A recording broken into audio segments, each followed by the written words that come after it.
What's going on, Shane?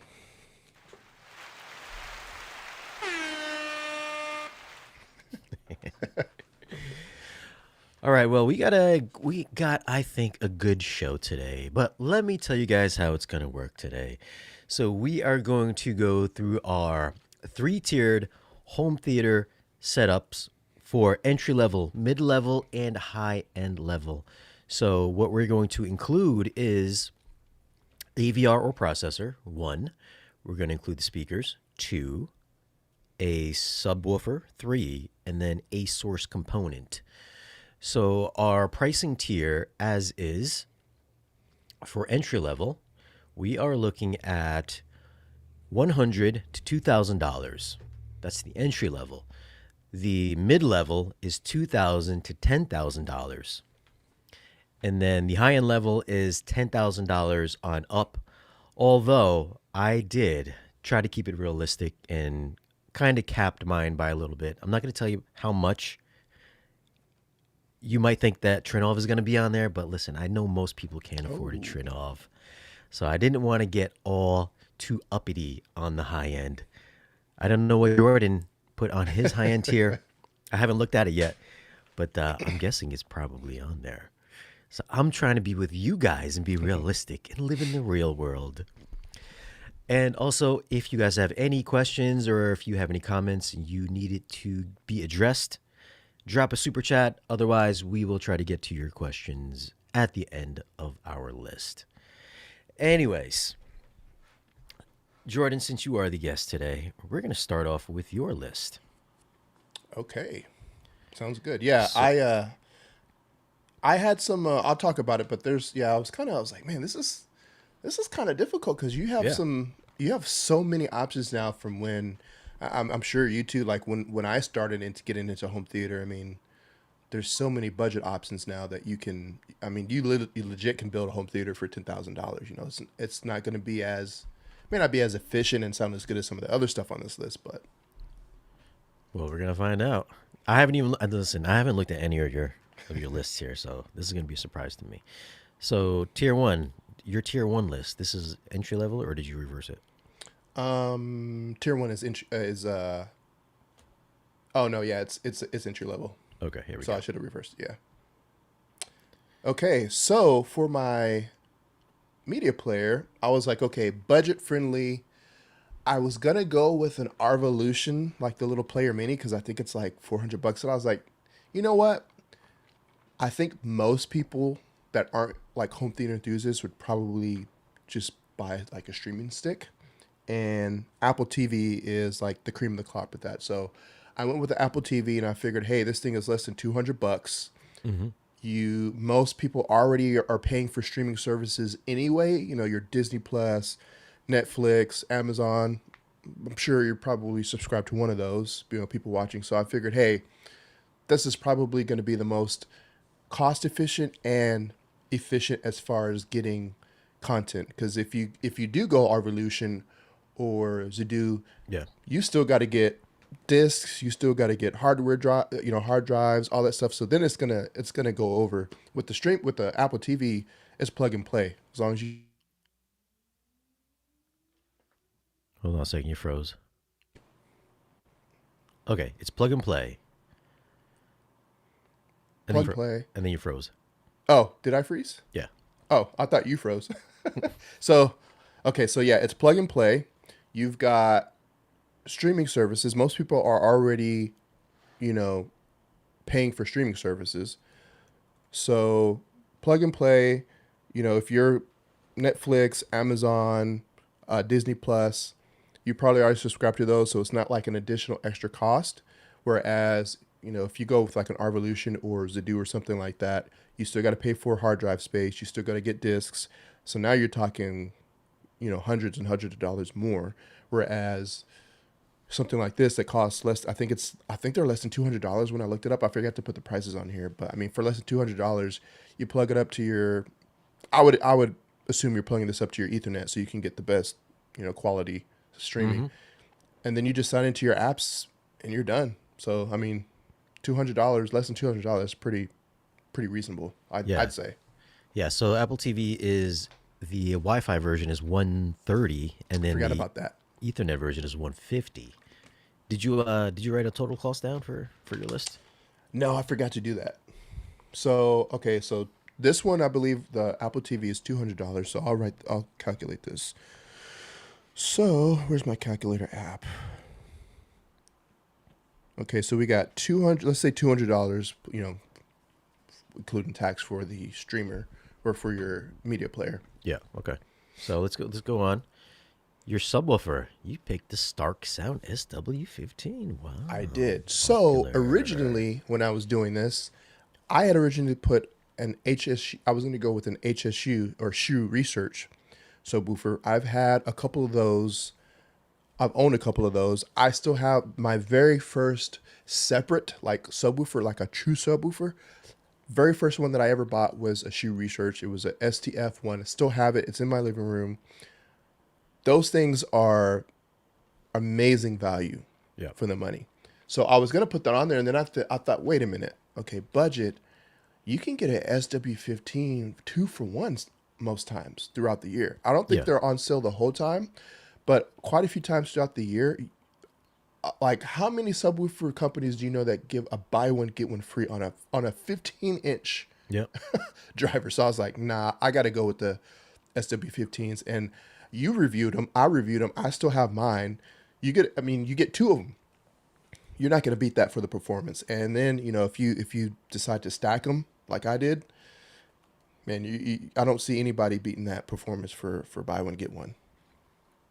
Yeah. So these right now are $899. So $900 for That's one. still pretty for a 15-inch. That's still pretty good. And you reviewed them, Shane. What was your Yeah. thoughts on them? Yeah. I mean, this thing hit. I think it hit infrasonic in my room for that old apartment. I don't know what it would do now, but yeah, that was pretty really impressive for that time. I think it was cheaper too. I think it was $600.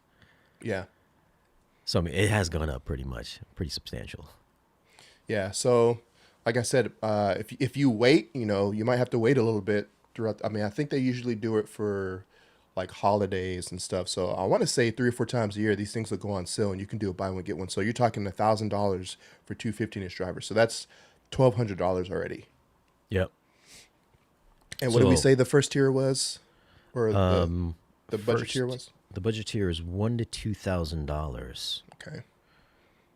So yeah, so that Mm. one we're at $1,200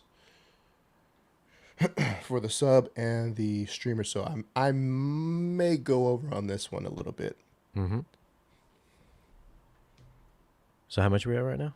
1,200. 1,200. All right. So let's go down to your next category. We are look at that Polk XT70s. You went towers. Okay. Okay. Yeah. So let me pull this up so I can get the price on that. So I went with Polk. So this is the other hard thing. Are we doing full like 7.1? Because these are 299 each. Yeah. So I went with Polk because I've had various number iterations of Polk speakers, and until I upgraded to Arundel, that's pretty much all I had ever really known.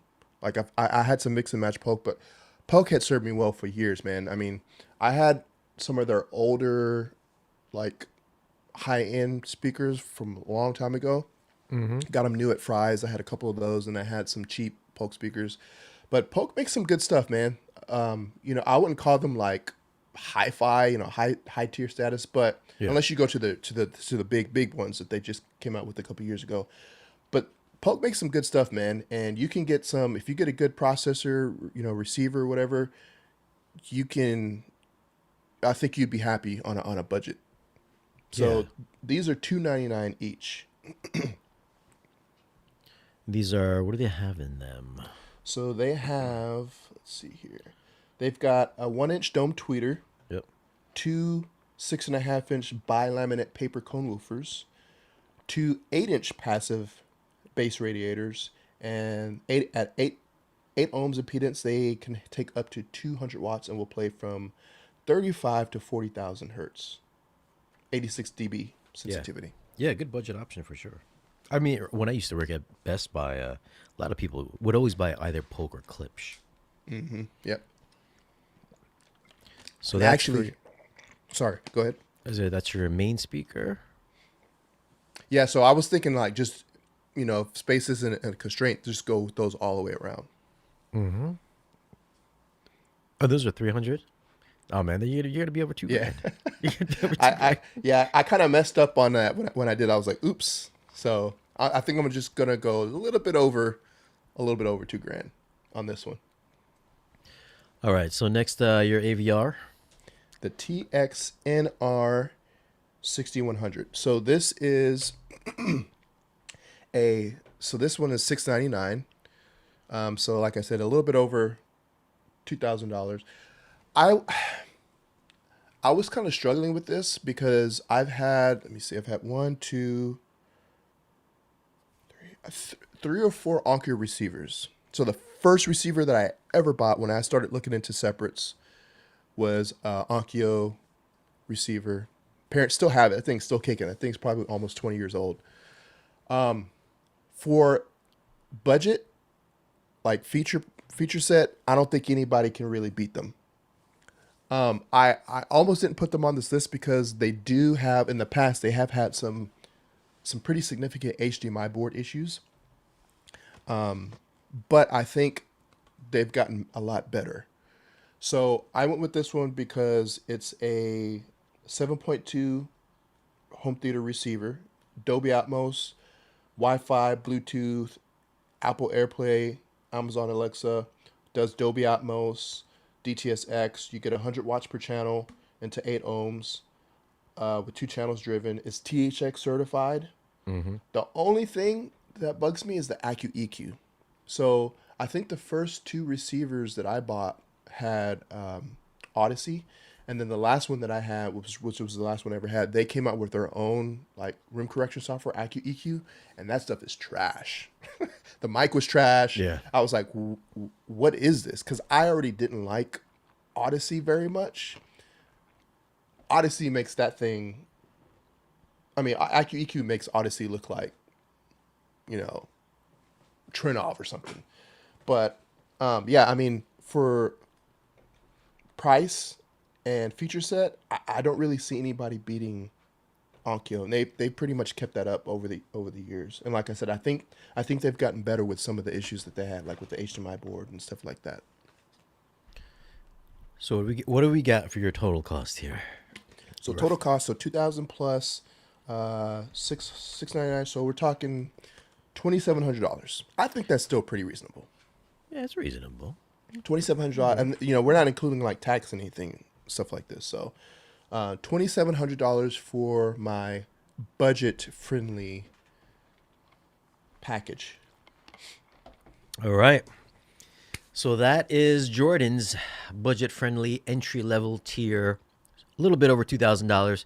He sort of missed the assignment on this one, but My bad, my bad. I got excited. all right. So we're gonna kick it off with mine here. I'm gonna start off with the receiver.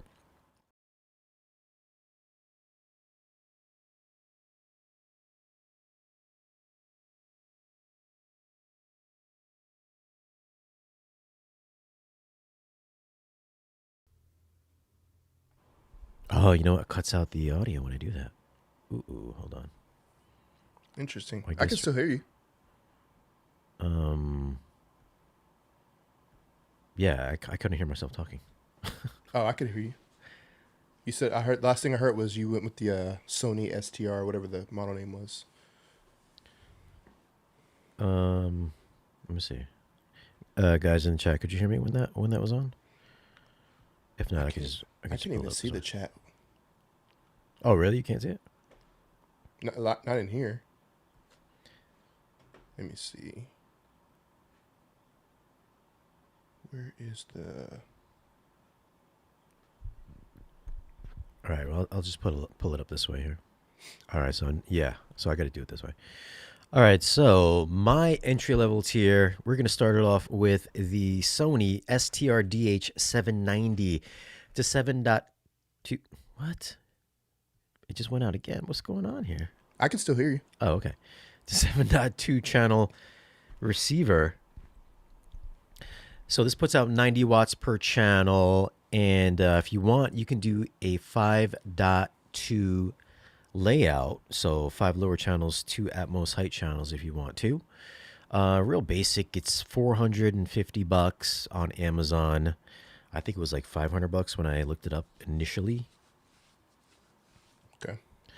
But this is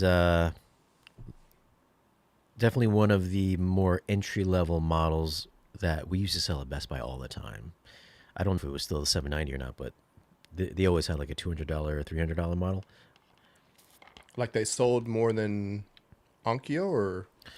Yeah, it's for their budget stuff. And that was, I wrote that down. Yeah, so $500 normally. It looks like Amazon has it on sale for $450. Okay. The next level up, plus I picked Sony because I think a lot of people probably have Sony TVs, and usually their stuff, their AVRs work really well with their TVs with this Bravia Sync and all that. So that's why I went with that. All right, so let's go on to the speakers. Popular speaker. This is the Polk Monitor XT20. So you picked Polk, I picked Polk as well. So these are $250 a pair. So I picked 2 pairs of these. So you get 4 of these for your left, right, and also your surround speakers.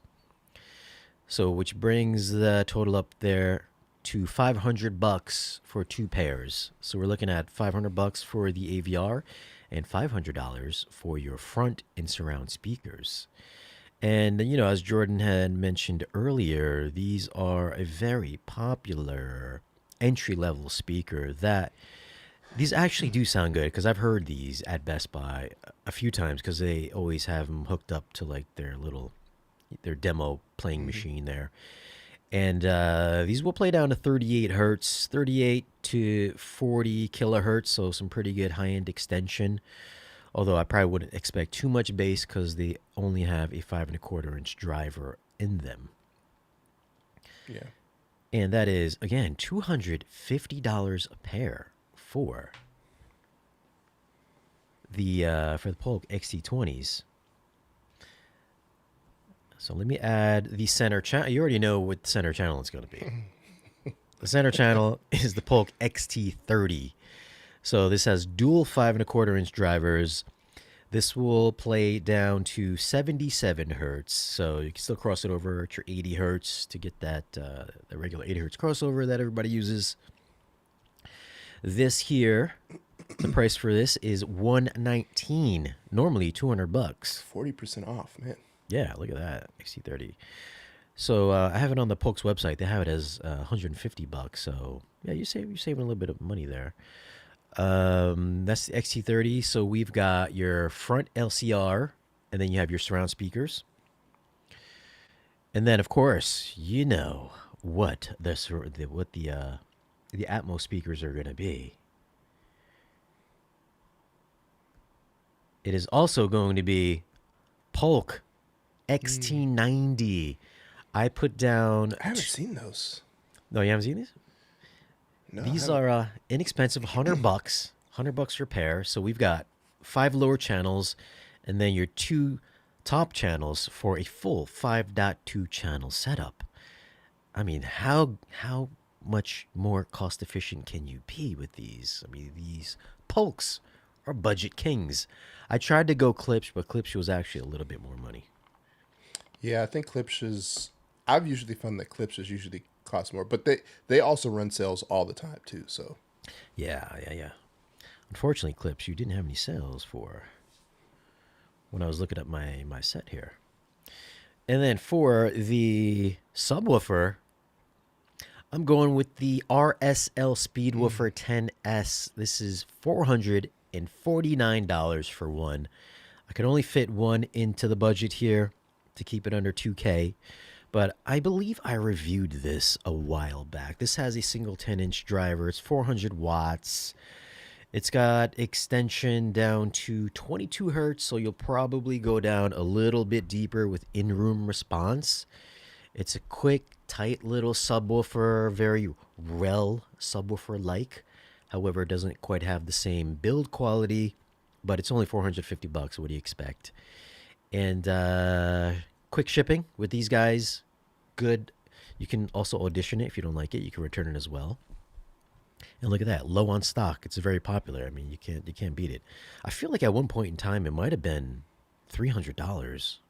I mean, I could be wrong. Somebody correct me on that. But I thought it was 300 when I reviewed it, or maybe it was 400 when I reviewed it. I've never heard those RSO. I remember when you reviewed it, but I don't have any experience, so I don't know what they sound like. Yeah, it sounds like a little rel. Very budget Interesting. friendly. It's a good sounding subwoofer. They have a bigger one, 12-inch version of it, which is like a monstrous sub. It's almost like a Perlison Really? D212. That's how big it is. Yeah, That sounds like a big leap from the 10-inch. yeah, it's huge. Interesting. Then let's go over to the source. This is going to be a popular one on the list. This is the Apple TV. This is the Ethernet version. 150 bucks. You know, everything that Jordan had said applies here as well. It's the easiest way to get into your movie watching streaming services. Just does it all. It works. It's the quickest out of all the streamers I've ever used. I've got Roku's, I've got Fire Sticks. Those all tend to get a little janky over time, but Yep. the UI on Apple is just the best in the biz, I think. I mean, I've also had the NVIDIA Shield, which runs on Android. We all Yep. know that Android gets janky as well. And of course, you know, if you are in the Apple ecosystem, if you have a lot of people have iPhones, Macs, this will all join into that Apple ecosystem for only $150. And my total cost came to, not counting tax, $1,950 Wow. for the AVR 5.2 channels, speakers, the subwoofer, and your streaming device. So under $2,000, guys. You can do it. And I tell you what, this was hard. It was very hard to come up with something in the budget tier because I haven't had to shop in the budget tier for quite some time. So shopping for something budget that I am familiar with, because there are other cheaper options out there, but I don't know what they sound like. But I do know that Polk offers a good sounding product for a relatively inexpensive price. So that is our entry level tier list. That is $100 to $2,000.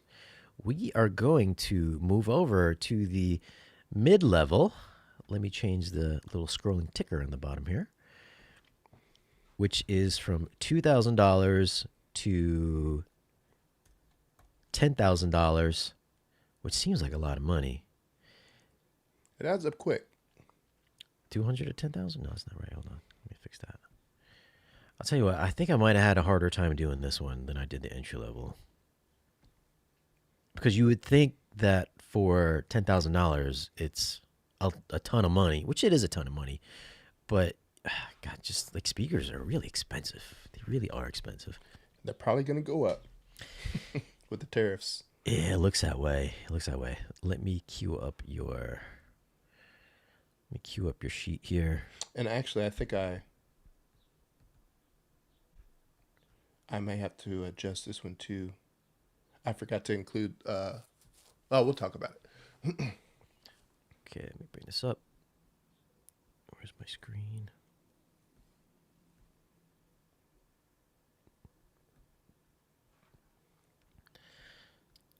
So the question is for you guys, what is on your entry level tier list?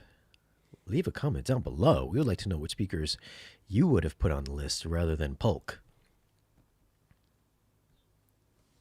I would assume it's probably going to be Klipsch would be Clips, probably. the main player. I can't see. Can you see the comments section here anywhere? Yeah, I got him here. Oh, You I guess can't I see it? can't see it. Mm-mm. That's weird.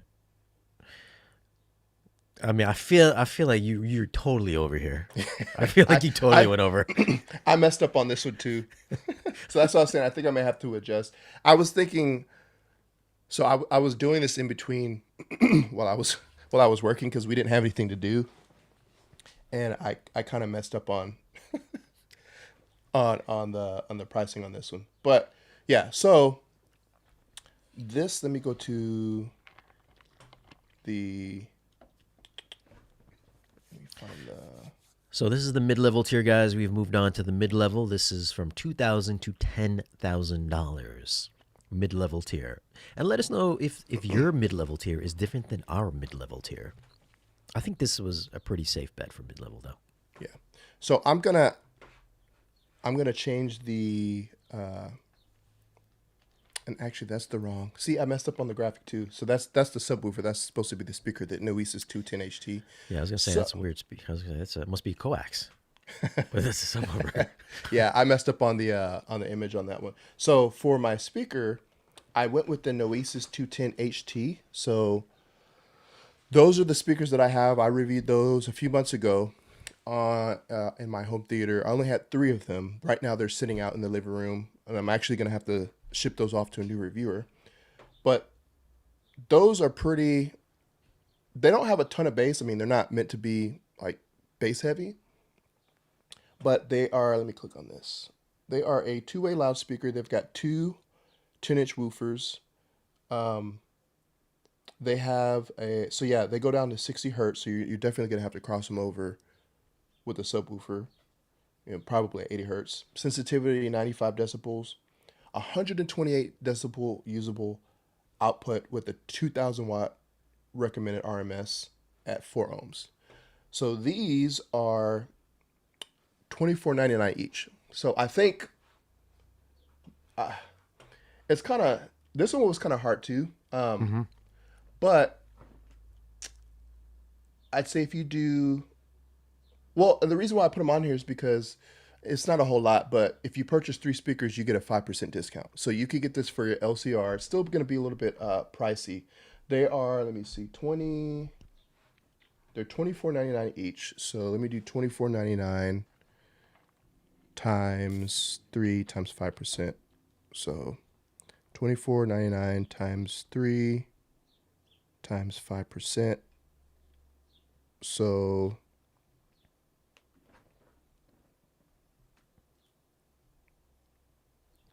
JTR and mid-level tier. Didn't think I would see that. Okay. so dang, I don't know what I did. I messed up on this one. Wait, how much is this speaker you're talking about now? So if you do 3Ds, that's 7 grand. So I completely screwed up the mid level. So you know what? Why don't you go to yours and I'll pick a different speaker. I'll come back to this. All right. All right. I have to go to my secondary. All right. So while Jordan reworks his mid-level tier, let's go over to my mid-level tier here. So I'm gonna kick this off with the AVR. This is what I use. So this is my daily driver in my living room. This is the Sony AZ7000ES receiver. This is a 13.2 channel receiver. So you can do a 9.4 layout. So 9 lower channels and your 4 high channels if you want. And this, if you have a Sony TV, this has the Bravia Sync. You can do dual center channels. You can use your TV as a center channel extension. This is Rune certified. It has all the bells and whistles. 8K pass through. So if you have a media player or something like that, or I don't know what you have that would be 8K, but this will do 8K, 4K, 120. You plug your Sony PlayStation up to it. Whatever it is, this thing's pretty up to date as far as specs is concerned. IMAX Enhance is also there. It doesn't have Auro 3D, but really, who uses Auro 3D nowadays? That's true. Dolby Atmos DTSX. I love this thing. I think it's I know they had a couple years off from putting out AVRs And then they just came out of the gate with the 7,000, 5,000, and 3,000 ES receivers. And I think they kind of knocked it out of the park, especially for price and feature set.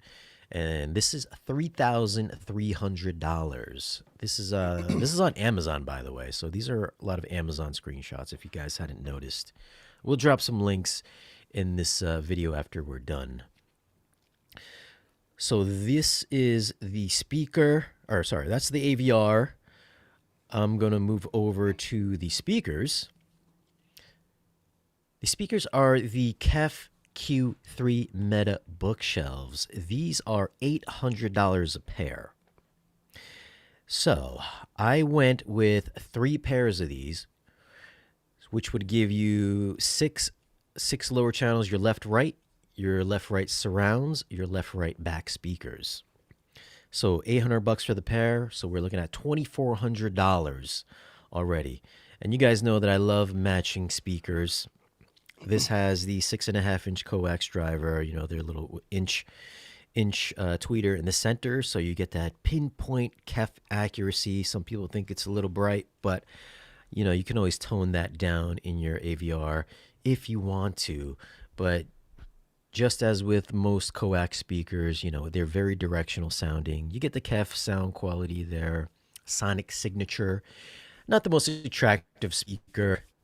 Yeah, I don't personally think it's the best looking speaker. It's very boxy looking, but I do like how directional, how direct precise their sound can be for what you get. And this was tough to do because there's, you know, I wanted to get something where it had good, you know, it had regular lower channel, a nice matching center channel, and then matching height channels. I would have done other speakers, but I know a lot of people just wouldn't want to mount regular boxes to their ceiling, so I wanted to get something that offered height channel placement, which would be the KEF Q8, which is the matching height channel speakers. I went with a set of these, so $800 for the pair. We're tacking on another $1,600. Same matching aesthetics, the driver, and then of course to round it out, we've got the matching Q6 Meta center channel speaker, dual 6.5 inches, and then we have the mid-range with the coax center channel in the center, tweeter in the center of the mid. So we are looking at 3 Q3s, 1 Q6, 2 Q8s. And then one very popular subwoofer is going to be the Stark nice. Sound SW15. So this right now is $900 each. So I went with 2 of these because the Sony can do 13.2 channels. So we've already got all 13 channels already filled up. And then we've got the 2 subwoofer spots filled up.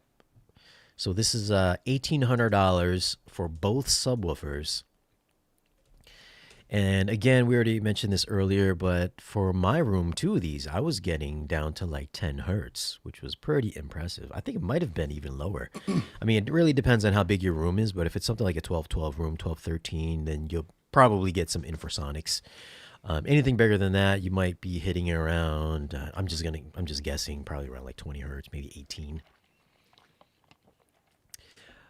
And this could go cheaper because, like, you know, Jordan had mentioned earlier, sometimes they'll do the buy one get one free during the year. They usually have sales multiple times a year.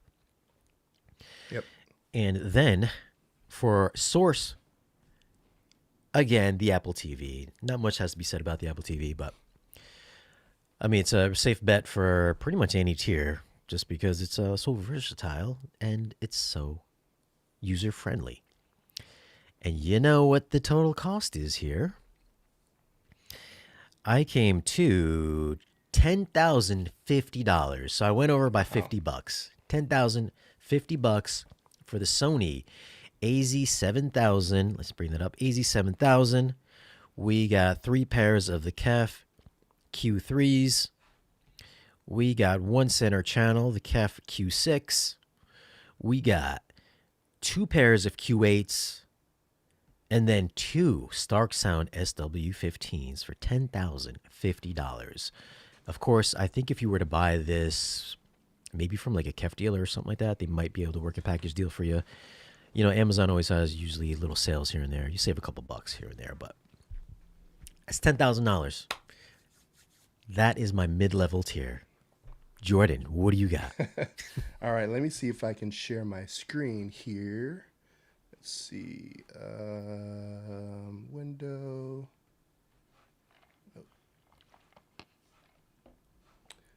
Why is my... I guess it doesn't let me share Safari. Let me... Oh, really? It should. Yeah, it's not You get the little. Okay, I got it. Oh, Let me see. okay. Let me stop my. There we go. Whoops, wrong one. Oops, says... Okay, there we go. So, I've got the SVS Prime bookshelf speakers at $6.99 a pair. So, these are very popular. SVS is very popular, so we already know SVS, you know, they're legit. A lot of people have their towers, their bookshelf, the satellites. So these are a two-way speaker, 1-inch aluminum dome tweeter with a 6.5-inch polypropylene woofer. So they'll go down to 48 hertz to 25,000 hertz, 25 to 150 watts recommended power, and 87 decibels at 8 ohms. So $6.99 a pair. So we're looking at $700 for two. So if we do, did you do seven? How many speaker counts? Or what's this channel count that you did on yours? I did 13. 13. Okay. So 13. Yeah, 13. okay. So if we do 700, so 13, 2. Okay, so 7 times. So we're looking at $4,900. And for the, actually no, yeah, for the center channel, I'm gonna go with the Prime Center at $4.99. How much was your center channel? I think it was $800. Okay, so you save a little, and I know these are the older ones. Like they don't have. I don't even know if you can still buy these on their website, but it's on Crutchfield. So center channel is a 3-way design. You get a 1-inch aluminum dome tweeter, 3.5-inch polypropylene mid-range driver, dual 5.25-inch woofers, same 48 to 25,000 hertz, 20 to 200 watts, 86 decibels at 8 ohms. So that's going to give you an additional $500. Okay, so we're at $5,400. Now, if you go back to, let me stop sharing. If you go back to my PDF that I have for the processor, if you can pull that up. Let's go. Where is it? Where'd my window go? So let's move that. Let's add that back here. Where is it? Here we go.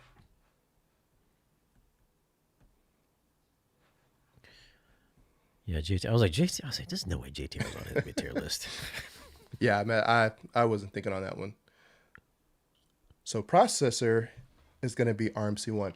Now, I think they raised the price on the new ones. Mm-hmm. So I was going off of the RMC1, just the, not the plus models. I believe it's around the same price as, I want to say that they were like $3,500. And I don't think it shows the price on the website anymore. But so we're talking about $3,500 for about the same thing. I still have this one. Obviously, I'm using a Trinov in my home theater right now. But I've been using this for the last couple of years. Bougie. Yeah, go ahead. Bougie. The only caveat that I would say with this is also has some very annoying HDMI boards, which I know you can attest to, Shane, when you review this and when you were using it. Yeah. But if you take away that, this thing sounds awesome. You get 16 channels. You can get direct live, I believe, with bass control. It's kind of janky. You have to use like a little kit. It comes with like I think it's like a Raspberry Pi or something like that, and so that part's a little bit janky. I wish they would just integrate the directly into it. But Yeah. I mean, this thing is awesome. I love the way this sounds. I don't really see any other processors in this price point. Maybe I don't know how much Anthems are. I think those are a little bit more. But yeah, ARM-C1 for the processor. So we are looking at. Oops, I lost my. Give me 1 second.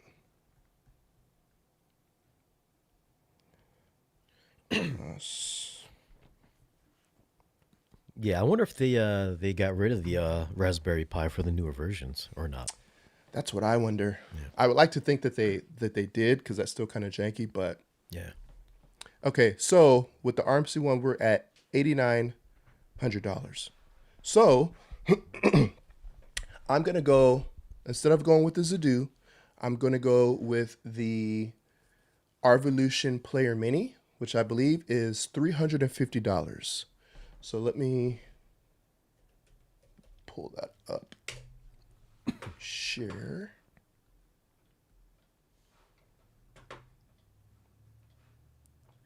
The Arvolution, you did that video the other day, yeah?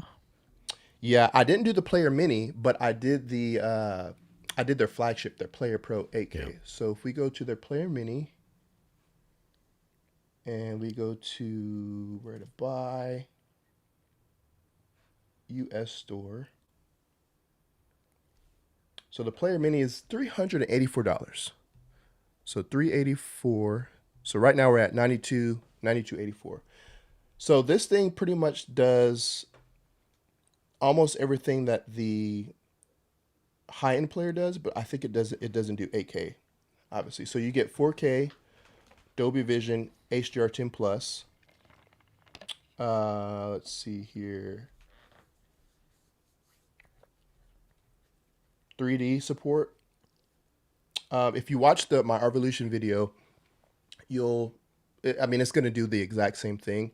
Obviously, it's not going to do 8K, and there's a Yeah. few other features. But caveat is, assuming you already have like a library, media library with Blu-rays and stuff ripped.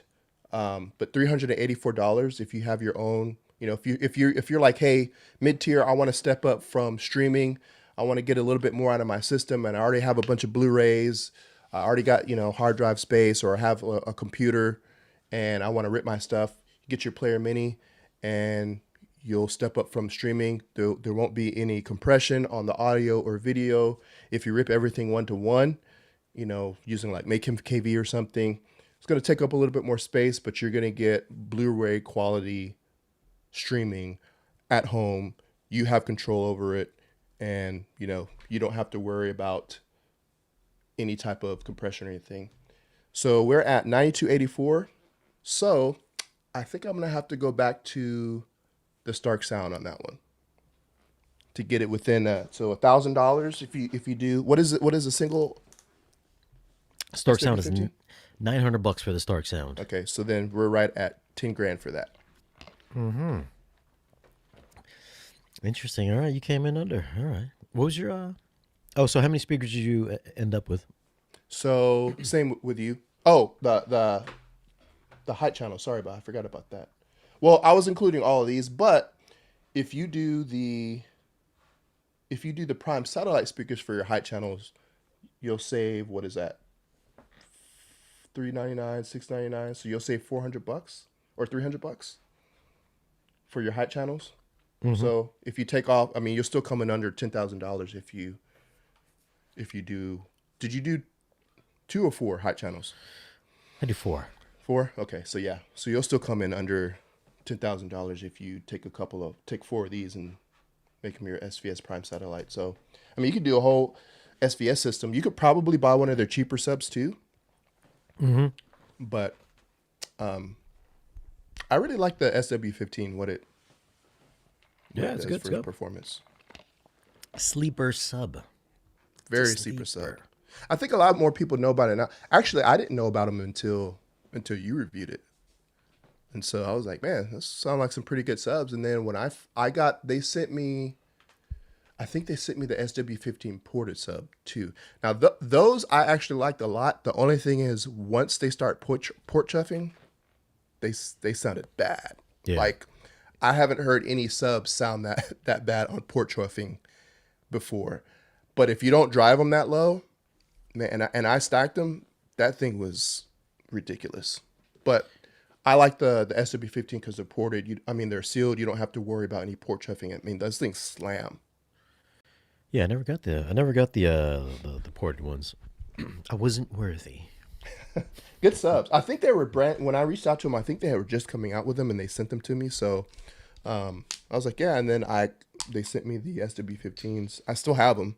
I'm not using them right now because I'm reviewing the JTRs. But those are the SW15s are some of my favorite subs that I've ever had. A lot of name dropping tonight. All right, so let's move on over to our high-end tier. So the high-end tier is from $10,000 up to, I guess, whatever. I did not fail in this one. So I kept it under. I kept it within a somewhat manageable means. So let's go ahead with, where is it? So we're going to kick this off with the processor. Oh my God, you know what I didn't do? Well, I guess it doesn't matter because there's no ceiling. So, so we're going to kick this off with the Anthem AVM90. Shocker. I am surprised. Actually, I'm gonna have to bring up the matching amplifier now because I forgot to add it. Yeah, I forgot to add that in too, but I did not think you would go Anthem. Have you reviewed Anthem? I reviewed their older one. The AVM 70? No, the one right before the AVM. I don't even know what it's called anymore. It's been so long. The whatever the model is before these ones got the makeover. But this is it's a 15.4 channel processor. It is $7,500. This is an audio device, by the way, if you guys couldn't tell. It's the Anthem is partly owned by like Martin Logan, so they definitely have that audiophile chops to them. It's got the AK. It's got the AK pass through and all that, so you're set for your future forward, your specs. The Dolby Atmos DTS-X, no Oro 3D, but that's okay. Does anybody use Oro? I really don't. And then we're gonna have to match that up. I'm gonna have to bring that up. We're gonna have to match that up with the matching 525 5-channel amplifier. You're gonna need a couple of these. These are a couple? Man, what's the channel count on those? 5 channels. Dang. How do we take this off the screen? Hide that. So this is Gen 2. This is $3,800. Oh my God, I'm gonna have to redo my whole thing. You're gonna need like 3 of these. Wow. That's pretty. That's more than that ends up being more than the Trinov amp. No. Wow. Well, no. No. It's still about $5,000 less. No. Yeah. So this is $3,800 a pop. Listen, you might as well just get 3 of them. 38. Need 3 of these bad boys. Let's bring up the specs on this one here. So this is their Gen 2, available in 5, 3, and 2 channels. What's the wattage? 600 watts into 2 ohms or 225 watts per into 8 ohms. Which I wish I was a little bit more prepared on that, but it's okay. It's okay. It's all right. Hey, unlimited budget here. Yeah, so it's unlimited. If you got it. Unlimited. I'm going to have to redo the math on that. And then, so we're looking at, guys, I didn't go with Trinov. I know you guys probably would have been like, Shane's going to go with Trinov. I'm shocked. Wow. I definitely didn't think you would go with the Anthem. Listen, I wanted to keep it manageable. I didn't want to just blow people out with the price of a Honda Accord for their audio rack. So I went with You're the definitely Anthem. gonna need an audio rack for 3 of those plus the processor. And then for speakers, I went with a whole suite of Perlisten R4Bs. I'm going with 9 of these. So I want all 9 for your bed channels. These are $2,500 each. So for 9 of them, comes to $22,500. This is for the entire lower channels. I mean, I could have went with the bigger ones. I could have went with the R5Ms with the monitors, but again, I wanted to keep it somewhat realistic. And then to match the top channels, we have the Perlisten R4Ss. These are a little bit cheaper because they are a little bit slimmer. They have the same driver, the same tweeter mid-range complement, so $2,000 each. I am going with 6 of these for a total cost of $12,000. So you get near perfect timbre matching with all 9.6 channels. And then to top it off, we're going to go with 2 of my personal subwoofers. This is the RBH21, which is $12,000 each. I'm going with 2 of these for a total cost of $24,000. I mean, you can go any way you want with subwoofers. Yeah. But this is something that I know works well in my room. Obviously, you can go with like JTRs, whatever. But this is what I'm going with. This will cover your infrasonics, also your higher to mid frequencies as well. You might think it's a 21 inch, it's giant, it's not going to sound that great, but it does sound great. Even though I have mine crossed over at like 40 hertz and below. This will come with an amplifier as well, so you will need an external amplifier to juice that up. I think it goes like a 4,000 watt amplifier, if I'm not mistaken.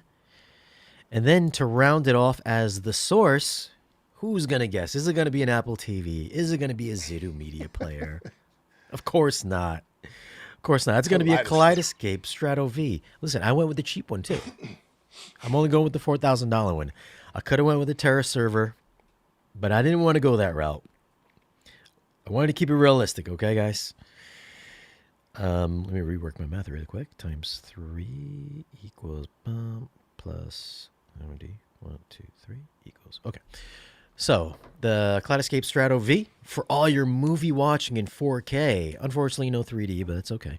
But what does it come with? 1 terabyte drive. You can download about 10 movies at a time. You can download them in like 4 minutes or maybe quicker, depending on your internet speeds. For a total cost, so I have got for my high level tier, there's no ceiling, even though I kept it at a ceiling for you guys out there. AVM 90, $7,500. The Perlisten R4Bs, 9 of them for $22,500. 9 lower channels, 6 top channels. Perlisten R4S, $2,000 each by 6, $12,000. RBH, 21-inch subwoofers, 2 of them, $24,000. Kaleidoscape player for $4,000. And then 3 Anthem MC 525s for $3,800 each, which is on screen, for a total cost of $81,400. I know this is going to be a lot cheaper than Jordan's. Oh yeah, it is. Way cheaper. That's still like when you think about it, like $80,000. That is a lot of money. That's Dude, a lot of money. I had a hard time with the mid tier. Yeah, I don't know what I was thinking on that one. I completely botched that one. But yeah, I was like, all right. So you said no budget on the 3rd tier. I went for it, man. All right, so let's let me add that. And I'm gonna pull up these prices over here on mine so I can. Am I using your PDF? Yeah, I'm just gonna calculate it over here on my screen as we're talking about it. All right, so the question is, do you agree with any of my choices? Leave your thoughts down below while we move over to Jordan's tier. So we're going to start it off already with the Strato V. Look at that. Strato V. Yeah, so I was like, you know what? I because you did the Strato V also, right? Yeah. So yeah. So I was gonna go with the Terra server, but I was like, nah. You can still, the good thing with Kaleidoscape is you can download and delete as much as you want. So even though you only have 1 terabyte of hard drive space, technically you don't really run out because you can delete and re-download if you need to. So that one is that's $4,000 for the oops $4,000 for the Strato V as the player. So we both agreed on that one. Yep. For my speaker, I went with Oh my God. Look at all that. R5Ms per Oh listen. my God. You took it a step above me. Okay. All right. So per listen R5Ms. So those are $29.95 a piece. So if we do, I'm trying to think. You did 9. I'm trying to think if I want to do 7 and then like 3 subs or Come on. You got to turn off no. in the I'll, list, I'm I'll, I'll sure. match So, you. I'll match you with that. So 9. So we got 29.95. 29.95 times 9. So that's 26,000. Is that right? yeah, it's about right. 29.95. Yeah, Yeah, times Mike gave me 9 22. plus 4,000. So we're at $30,000 right there. So the R5M monitors, they are a 3-way speaker Yep. with the DCP array, 26 millimeter silk dome tweeter.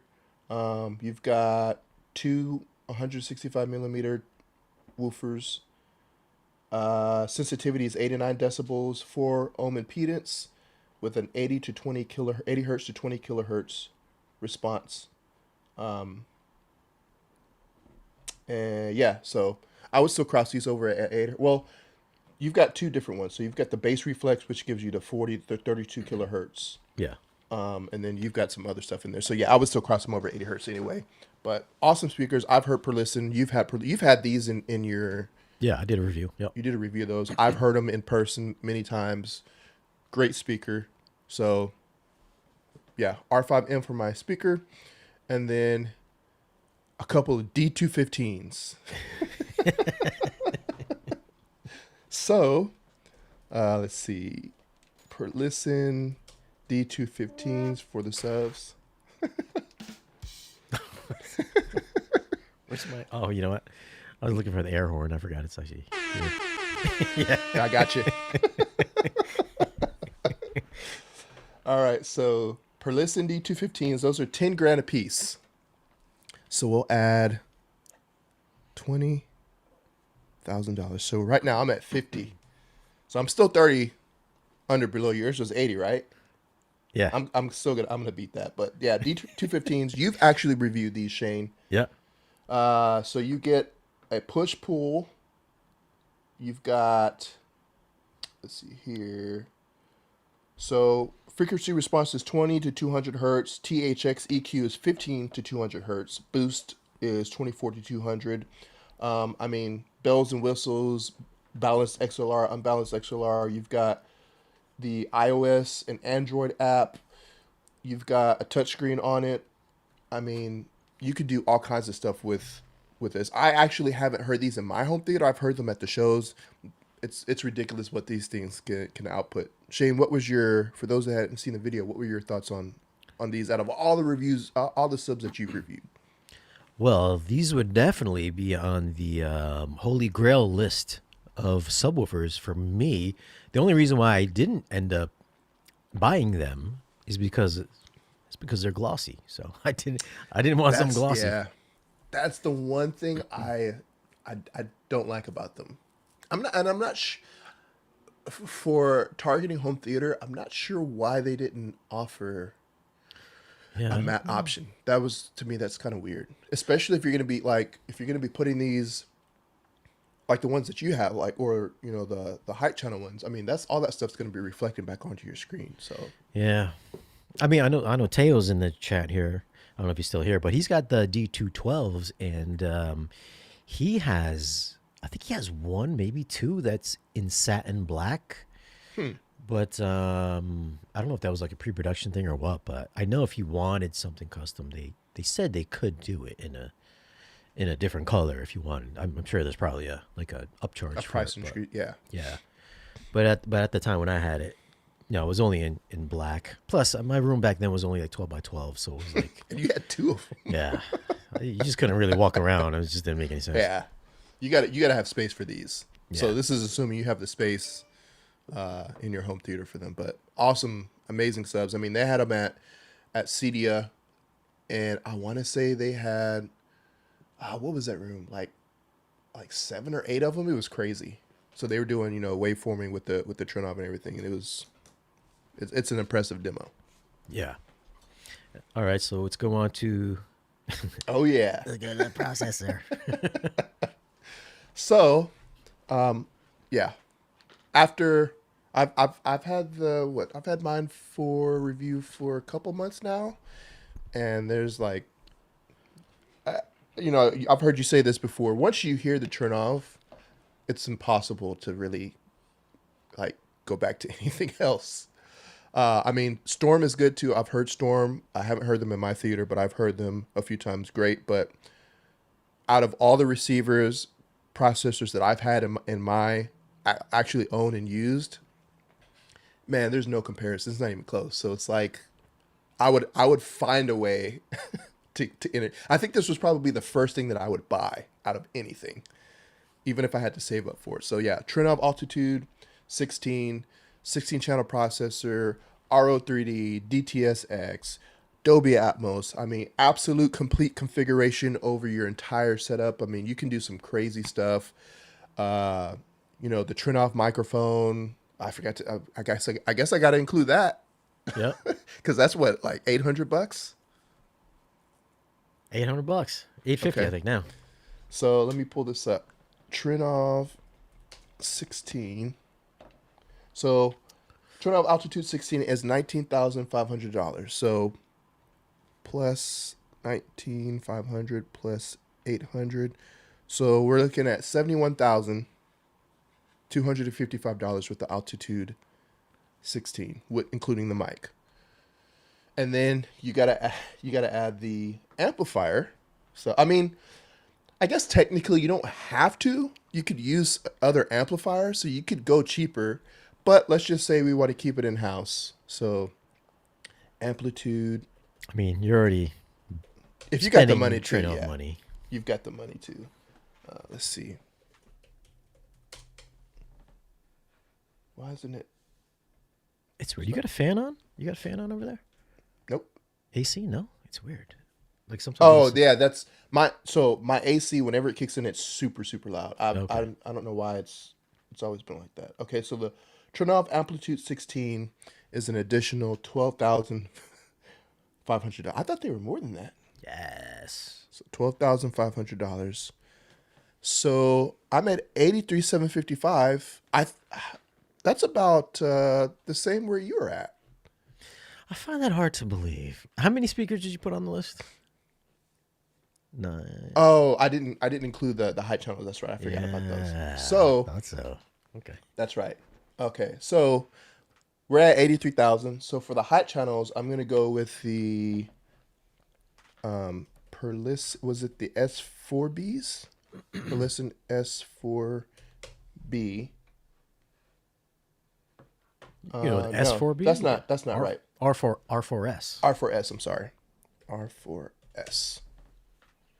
So those are $19.95 a piece. So $2,000 times 6. Can you fit 6? How many? 9. Yeah, if I do two sets, so You gotta 9. do 4. Yeah, I got to do 4. Yeah. So I'll do 2,000 times 4, so that's 8. So plus 8,000, 91,000. So not that much more than yours. That's actually surprising. So $91,000 for my system.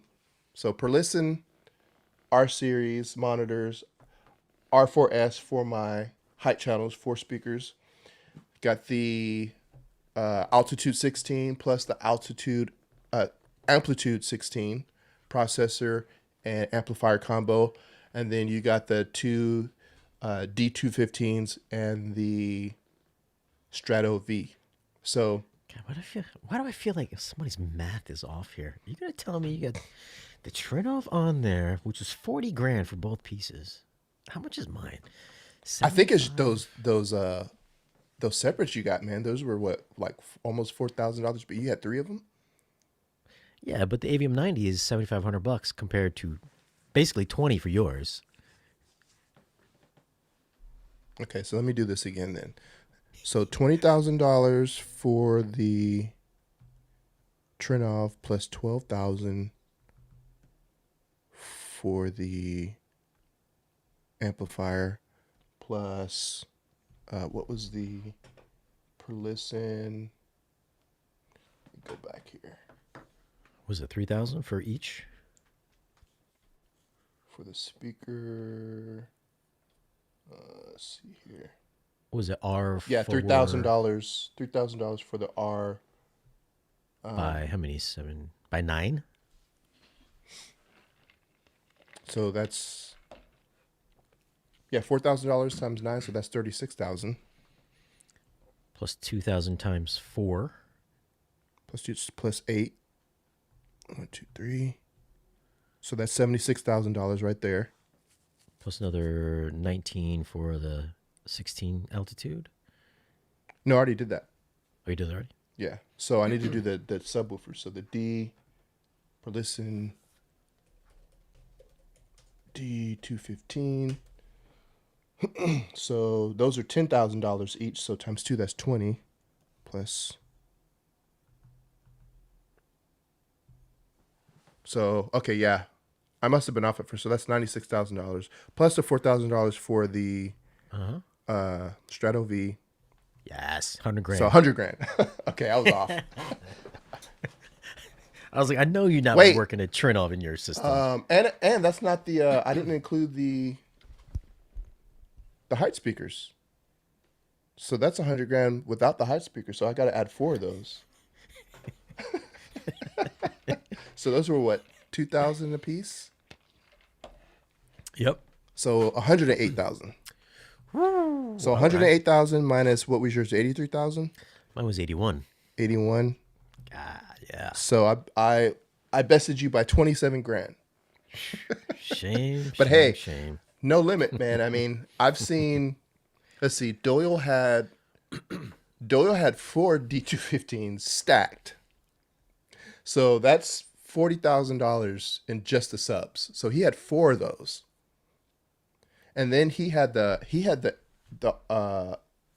S series towers. So, I mean, and then, so he had that. He had a Storm Audio. He had a Kaleidoscape. And then he had Arndals for his height channels. He had a JVC Pro. So, I mean, you could easily. That's way more than what I have. Yeah, it gets crazy because every time I would add something up, even for the entry level, I was just like, oh man, I was like, this is just tough. Unless you're gonna do like used stuff, Yeah. pre-owned stuff. I was like, even entry level is like, damn, how many, just trying to kind of max out an Atmos system. I was like, it adds up. And then Yeah. $10,000. That $10,000 is a lot of money, especially for mid tier. And it's like, man, For one piece of gear, like for one speaker or one sub, I mean, you're talking. Yeah, if you could do tier 1 on $10,000 and you're buying a speaker or a subwoofer that costs yeah, $10,000, that's yeah. pretty wild. I know a lot of people are just like, in the comment section, they're like, "Oh my god, my whole system is $10,000." I'm like, dude, your system must suck. So I think when I moved into this house, I'm trying to see if my system even. I had. What was I using? So when I moved into this house, I bought a Anthem MRX 720. I think it was so. I had an Anthem. I had a couple of. What's up, Ike? I need a drink with these budgets. You ain't got no money for drinks, man. Got to drink water. Um, so I had an Anthem receiver. I had a couple of Emotiva amplifiers, Oppo for my player, Epson for my projector. Let me see. Speakers were some cheap Polk, cheap screen from Amazon, silver ticket, in ceiling Polks, couple subs. So yeah, I think mine was more than $10,000. Not by like a crazy amount. So maybe somewhere between 10 and 15. And that was over like years of buying speakers and having the same Yeah. speakers for 8, 9, 10 years. Um, I mean, my system's much more than that now, but still, like, it takes a long time to get what I guess we individually would consider in-game stuff. Like, and a lot of people, you've seen them in the, oh, these people are rich, or you're like, nah, man. Like, I'm in my 40s. I've been at my job for 17 years. Then doing YouTube, like, it takes a long time to get some of the gear that we got. Yeah. Some people just be getting Trinos off the bat, though. Why? Why per listen over JTR, Jordan? For my in-game setup, I would say, no. Now I love JTR. Like, if in my theater right now, I don't have the space for JTR. So I had just having the three up front for my LCR. Like my left and right speakers, my height speakers mounted, there was only like a couple, maybe like a foot and a half between the JTR and my height speaker, and I was like, that's way too close. Like, Yeah. I couldn't do that. So if I had like 9 or 10 foot ceilings, then yeah. Per listens are a lot smaller if I go with the monitors versus the JTR. So that's one. And then, just I guess getting more lower frequency out of the mains versus like the JTRs. I think those you have to cross. They only go down to like 60 hertz. I mean, I would still cross them over 80 hertz anyway, so it technically doesn't matter. But it's that DCP array is pretty sweet, man. So yeah, I mean, I could go either way. Like, if you told me, hey, you can only have JTR, I'd be fine with it. But if I had my like no limit on pricing and no budget, I think I would go with per listen. Yeah, I thought about doing the per listen in walls, but just getting the backer box and making them on walls. Okay, yeah. So I've been toying around with that idea, but then even still, that's still pretty expensive. Those on walls, they're not cheap. Yeah. I've had towers before, and I'm kind of just over them. Like, especially once I started doing YouTube, I was like, man, I'm not trying to pick up these towers. Like, even if they're not that heavy, it's an awkward pickup because they're tall, Whereas like if I get monitors, all I have to do is pick up the speaker, move it temporarily, put the new speaker on the stand. So a lot of it is you know being a content creator on YouTube and knowing that I'm going to review stuff. But I kind of just like monitors now because it's like, well, I'm going to cross them over at 80 hertz anyways, with the subs. And it saves, I know you still have a stand, but to me, it just kind of saves space versus having like floor standard speakers. I'm not too much, I don't think I would ever go back to in walls. Even if they're like persistent, I think I would still, like, if I was to build my room, I would build it wide enough to where, I would still, use monitors. Yeah, I mean, plus, I mean, even movie theaters don't use towers. Even the big Right. $1 million theaters, they don't use towers. Yeah. Towers are like for music. Two Look at that. channel. If I'm paying all that money, I want them to look great. I hate JTR's looks. I'll want I to hide them. I don't see. I don't agree with that. Like, I know I've got a lot of comments and people are like, I hate those speakers. They look industrial. I actually like the way they look. I don't mind that. And I think they're like, what was the speakers that you reviewed that you said in one of your reviews? You said that these were meant just for. I think it popped up on my feed the other day, and I was watching them again. Oh, the Procellas? Procellas, like Yeah. those are not meant to look pretty. Like these Yeah. are home theater designed for home theater. Most people are probably going to be putting those behind a screen. I mean, a lot of people put JTR behind a screen. I had my center channel behind the screen. I just didn't have the space on the left and right to put mine behind the screen. But I like the way the Perlistons, I mean the JTRs look. It doesn't bother me. Yeah. It's the, the size. They're so big too. Yeah, they're that's what I'm saying. Like if I had like a wider, because my theater is only 10 feet wide, so if I had like 9 or 10 foot ceilings and a wider space, I would have no issues having JTR speakers. I And mean, actually, I'd have to live in like a warehouse size room for those. yeah, yeah. If you're doing all like the Yeah. same, um, I'm kicking myself because when I got my house built, I remember them asking me if I wanted 8 foot ceilings or 9 foot ceilings, and the only reason why I didn't do 9 foot ceilings is because I mean that was in 2000, that was 2018. I still live by myself, but I had a budget, and if I went with 9 foot ceilings, I think it was going to be like 4 grand extra onto the price, and I would have went over. But that's literally the only reason why I didn't do it. If I had the budget, I would have done it. But like, I mean, I'm happy with my system, but sometimes I'm like, man, I really wish I had 9 foot ceilings because that foot makes a big difference, man. Like all the home theater tours that I've done, where I'm like, they got like 9 and 10 foot ceilings. I'm like, dude, you get so much more of an expansive sound with Yeah. that, Yep. Yep. and the separation from the height channels. Yeah. It's weird because in my back row, the riser is like a foot and a half, and it goes from 10 foot in the front row to 8 foot in the back. And I'm just like, it's so shallow. It's like I can just jump up and touch it.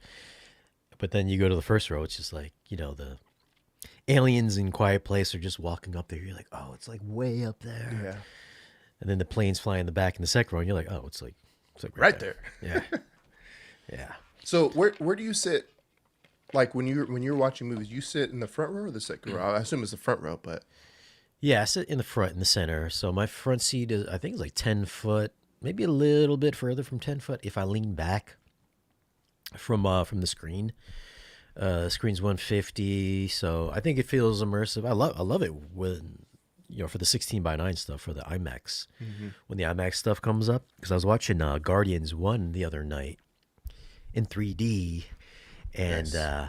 when the 3D scenes, like the space battles would pop open and just go full screen, it would just be like boom, and it feel like almost like an IMAX ish experience.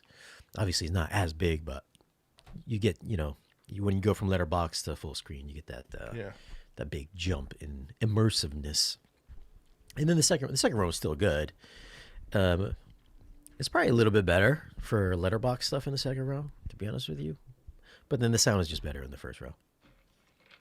Yeah, so I'm kind of actually I'm the opposite because I the way that my speaker configuration is when I ran the wires, and then when I built my riser, the second row actually sounds better for separation because when you're on the front row, you're really close to the speakers. I think my second row is 11 and a half feet, and then the front row is like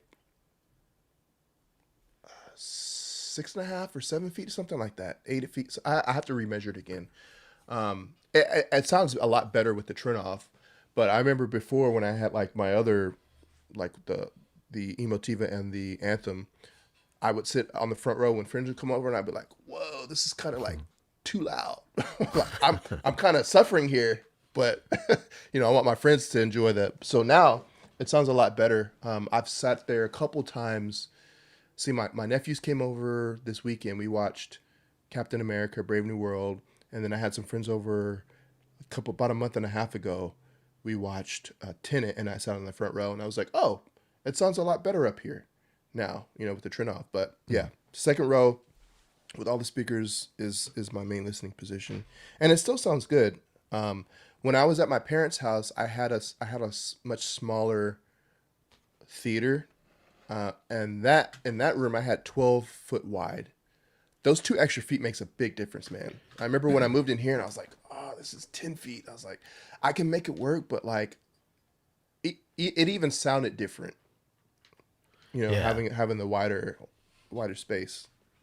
Yeah, I got 2.5 feet behind. Well, maybe it's almost 3 feet behind my screen. So the my speakers are 3 feet, 12. dang. Yeah, it's like 12 and a half feet, 12 and a half feet.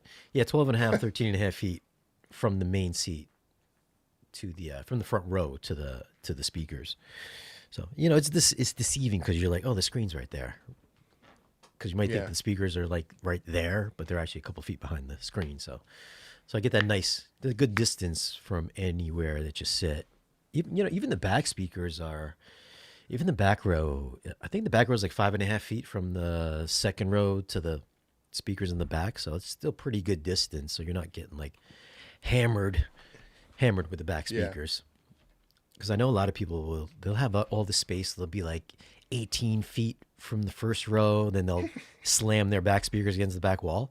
I'm like, dude, you got so much space in here. yeah. Just give some Move it up. separation. The back row, yeah, And your screen is 150. yeah, 150. How do you move that thing, man? Because I went from a 100 inch to 110 inch with the Seymour screen, and like that's I can do it by myself, but I'm like, man, if I went any bigger, this would be really hard for me to pick it. Like, it's not ridiculously heavy, but I can pick it up, set it down, and then I can move it. But I'm like, man, 150 inches, like, Yeah, I would not be able to move that by myself. How do you move dude. that? Yeah, I put that together myself. I had to go get my ottoman in the other room, and then get the chair, which is a little bit taller. Then I got the step ladder, which is a little bit taller. So I would go up one level, go to the opposite end, put it Oh on my the other one, god! go to the other end, put it on the other one. They don't have to like muscle it up on the hooks. Wow. So yeah. And you have to do that every time. Well, now my panels around the screen they're removable, so Oh, so I you can can just just move it go. out. Yeah. Yeah, I'll Okay. just Yeah, crawl that's right. under. Yeah, so I'll crawl underneath it. I want to get like some hinges, kind of like Michael's got some hinges on his, but Yeah, I heard though. I think. I think somebody said that they went over there and they were like, it rattles, yeah, or like because of the hinges. He's like, you can't stop that from rattling. Because I thought about doing that. I don't think I have enough clearance in the front row to even do that, but I was like, I don't know about that. So I forgot to mention it in my review, but Seymour Screen has these magnets that you put on. It attaches to the actual screen on the back of the screen, and then what you do is it comes with a little, like a wall anchor. So you put it where yeah. you want on the screen, and then you push it into the wall, and then that way it's in there, so that when you hang it, it doesn't move. I haven't really had any problems with it. I still need to do mine because I had to kind of move my, I had to bring the screen off the wall a little bit, and I haven't put them in there. But yeah, I'm able to hold mine right in the middle and pick it up and push it down. But I'm like, if this is any bigger, I don't think I'd be able to do that, Well, or if I wasn't strong enough. I've got mine hanging on a chain. So it's on a chain, and there's a little hook at the end of it, and I just have it looped underneath the top of the frame, so It I can doesn't swing sway, it up. Yeah, I can swing it upwards. but I mean, it doesn't sway with like the base. No, because I have like beams behind it, so it lays against Oh, that. okay. Yeah, to keep it from swinging back and forth. Although if I'm going like full tilt, which is pretty rare, the screen will vibrate. Like I can see it like from the Flexing. air. Yeah. Yeah. I'm like, oh shoot. But that's like going extreme, just like trying to show off for the guys. I'm like, yo, check this out. And then you have how many subs now? What do I got? 5 behind. So I got 8. 5 in the front, 3 in the back. You got 5 in the front. Yeah, so I got 2 mounted up high, 2 on the Oh, wait for me. bottom, the infra in the middle, and then 3 in the back. So you moved the 21 inch to the front. Yeah. Yeah. So they wanted, I guess, for if you're gonna do waveforming, they want the best sub in the front. From what they told me. Man, that's a lot.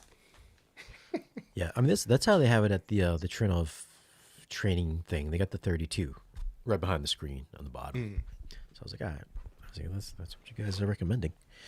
But all right, let's knock it here. All right, guys. So that's our stream for today. That's our 3 levels of home theater setups: entry level, mid level, high end level. Do you guys agree with our choices? What would your tiers be? What's your number? Do you think we made it too high? Do you think we made it too low? Would you go as high as Jordan on your high end tier, or would you try to keep it normal like me? Leave your thoughts down below and let us know. Thanks for watching. Don't forget to subscribe to Jordan's channel. If you're watching this on his channel, don't forget to subscribe to mine. Thanks for watching, and we'll see you again in the next video. Peace out.